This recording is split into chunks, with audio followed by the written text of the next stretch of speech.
Welcome to Wii Missed, where I find and play those Nintendo Wii games that got lost in time. Today we are looking at one of the more obscure Nintendo-developed franchises out there with its Wii-released Rhythm Heaven Fever.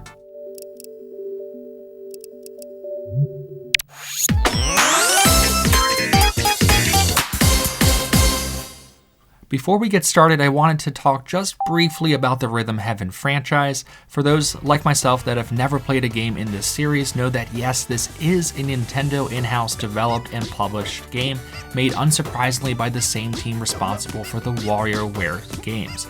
This is the third of 4 games in the Rhythm Heaven series, well now 5, and the only one made for a non-handheld console.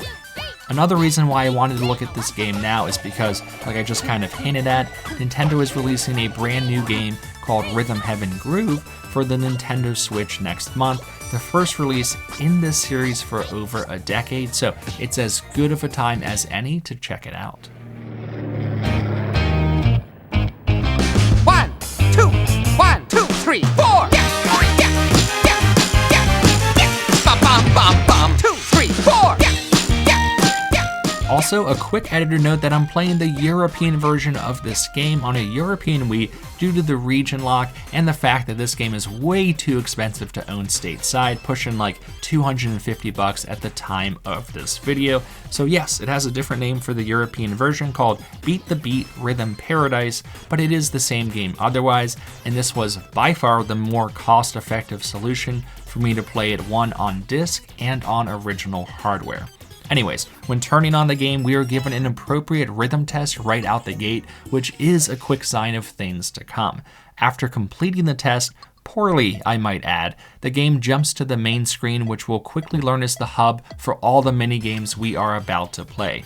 At first, I was taken aback, and you might be too, with this incredibly simplistic interface, as it looks like it belongs on a Game Boy Advance or something like that. But this is more of a style decision, and there is considerably more here than what initially meets the eye. The first game is this monkey golf game where you have to time your swings with the monkeys tossing the golf balls. Yes, you can visually see when to do this somewhat, but all of your swings match the beat of the backing song.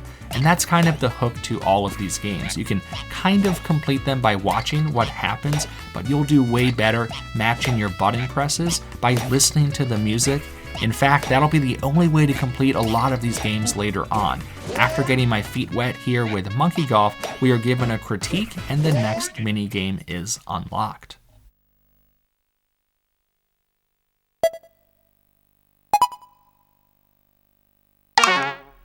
I'll note now that when completing minigames, you're not really given a score at the end, but instead it's more of a humorous critique of how you did. Like, think of most music or rhythm games you've played, and you are usually given a detailed stat at the end with like how many misses there were, perfects, streaks, things like that.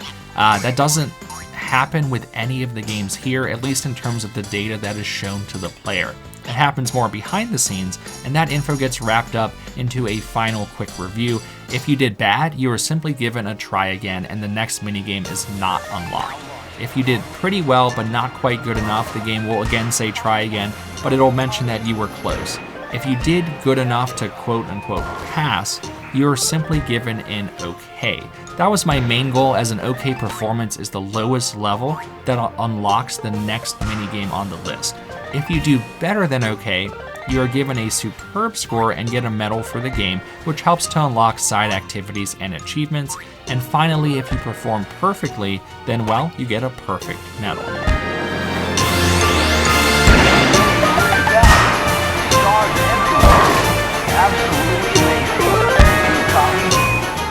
When it comes to getting a perfect score, the game handles it a little bit differently than you might think. Basically, as you play through this minigame campaign, the game will randomly select a previous minigame you've already beaten and challenge you to complete it perfectly right then and there.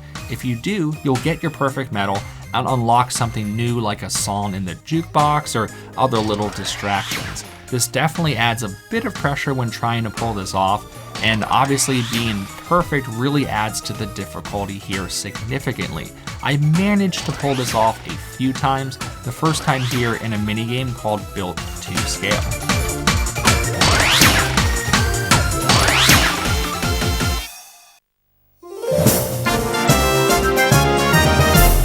So let's talk actual minigames. As you can see with the main screen here, there are about 50 in total, and outside of one in particular, I enjoyed pretty much all of them.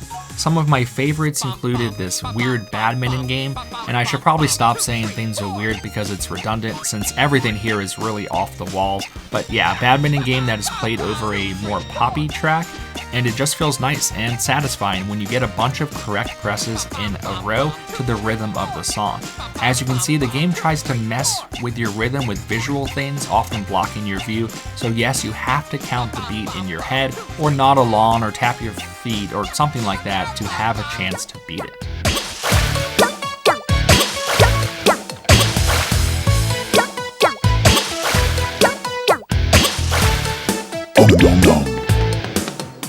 I also liked one where you were interviewing a wrestler after a match and you have to answer the interviewer's questions in rhythm while also flexing and taking pictures for the press.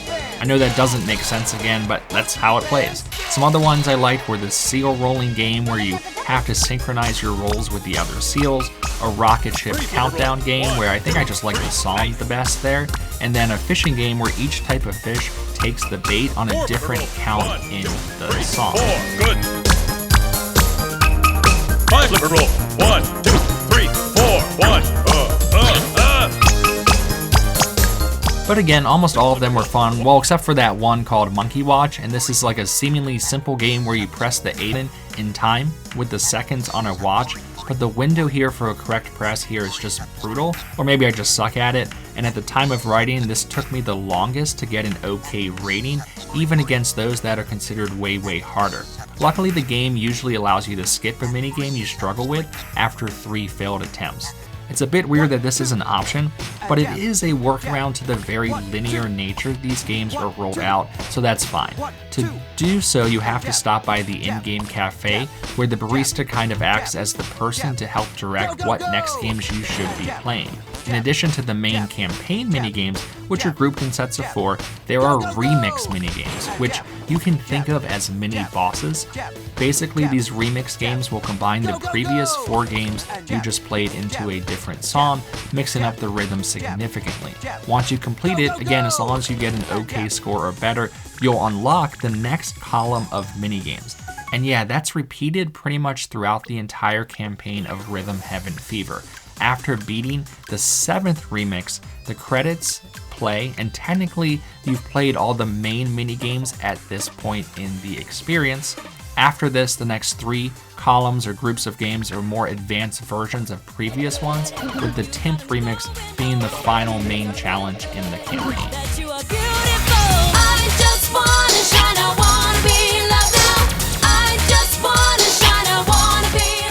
In addition to the main campaign single-player minigames, there are a few other things to check out. There is a 2-player co-op mode, which are slightly different versions of some of the single-player games you've already played.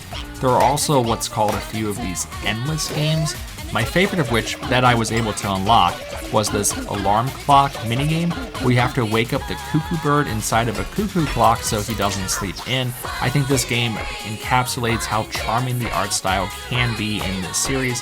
And finally, there are a few other rhythm toys to mess around with, like a wind-up car that you try to stop at a certain point. These are all nice little distractions to the main game, but most of your time and effort will be trying to complete the main minigames over and over again, and trying to get a superb or even a perfect medal on them.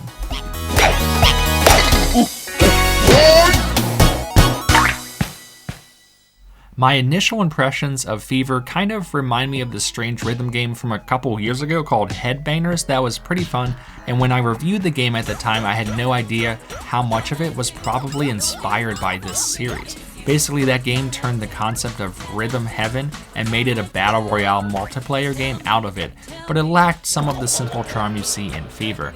And that's the biggest hook to the game, I think. It's a massively simple concept that becomes addictive in nature due to how accessible it is at first, but equally as hard to get superb and perfect medals. The music is also mostly catchy, even if it isn't all that memorable, so you'll be counting beats, nodding your head, or tapping your feet in rhythm to try and complete all these minigames.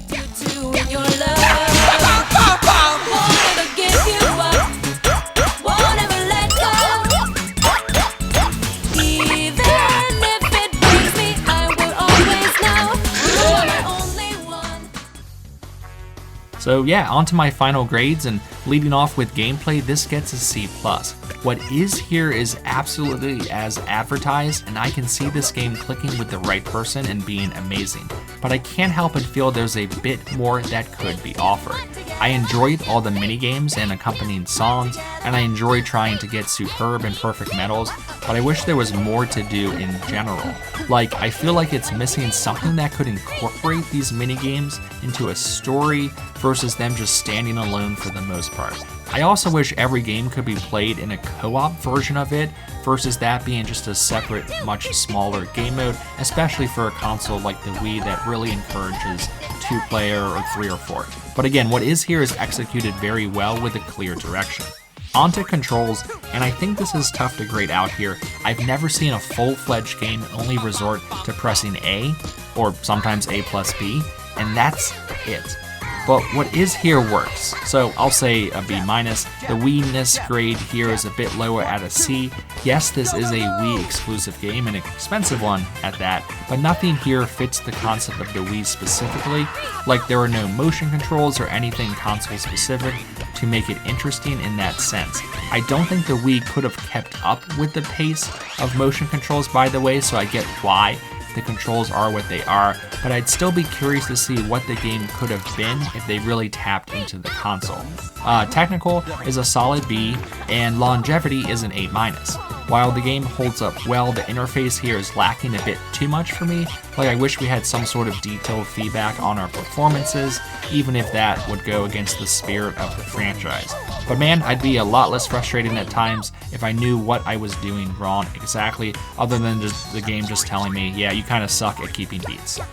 Overall though, Rhythm Heaven Fever is a weird game, and clearly a weird franchise in general, but mostly in a good way, and I'm happy it exists. Even though I don't think the Wii system itself is doing this particular game any favors, as it really feels better suited for like a handheld console for more reasons than one. It nonetheless is again a Wii exclusive, so this is the only place to play it, for better or for worse, but mostly better.